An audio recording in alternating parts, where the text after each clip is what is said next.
Viral. Did you ever think that we'd ever all go viral? An interesting word, isn't it? Viral. It can sound scary like when talking about a pandemic, or pretty inviting when pondering the next video. Personally, I'd love to have a few of my videos go viral. George Carlin has a hilarious skit on germs that's worth a watch. That is, if you like that kind of humor.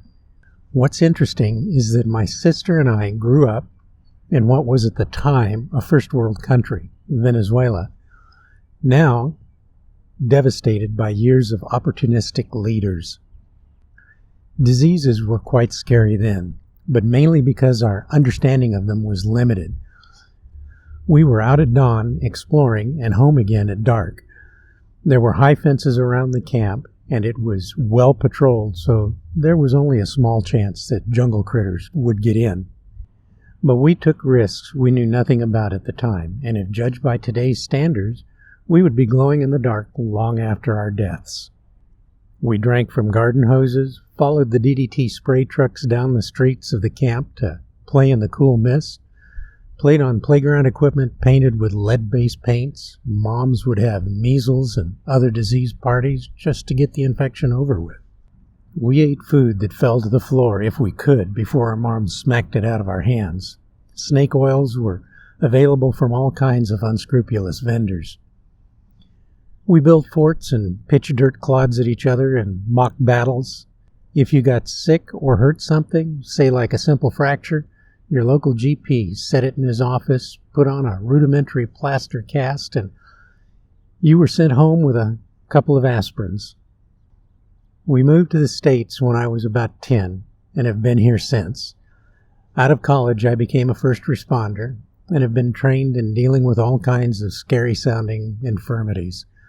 Some truly bad and some just a flash in the pan.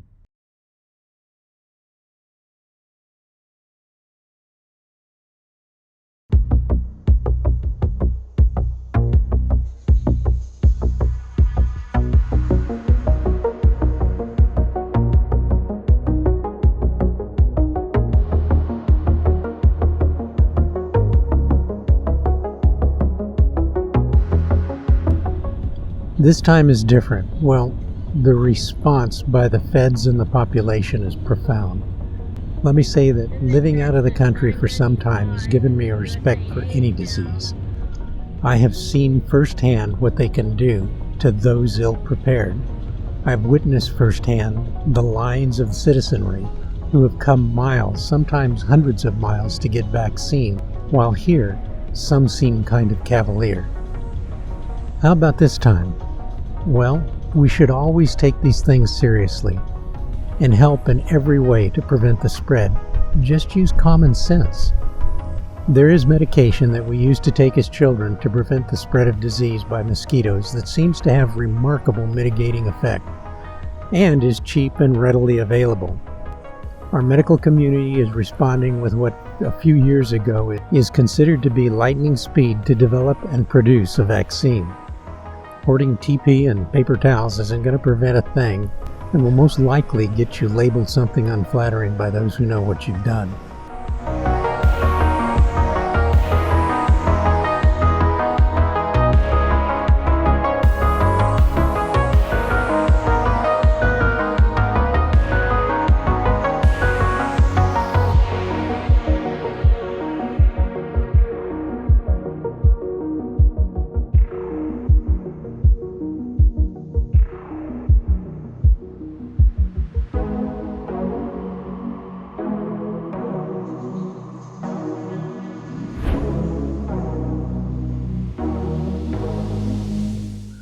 Please don't fearmonger. Instead, stay positive and help your neighbors. Take care of your families. Don't listen to the hype. Go to reliable sources like your own family physician and get the straight scoop.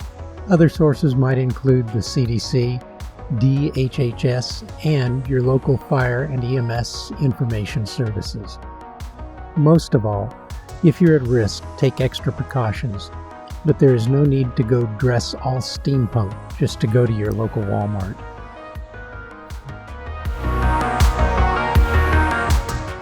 Remember that this is the greatest country of all time, and as for our current situation, this too shall pass. Just my 2 cents worth. Can't wait to get back on the road again. See you guys next week.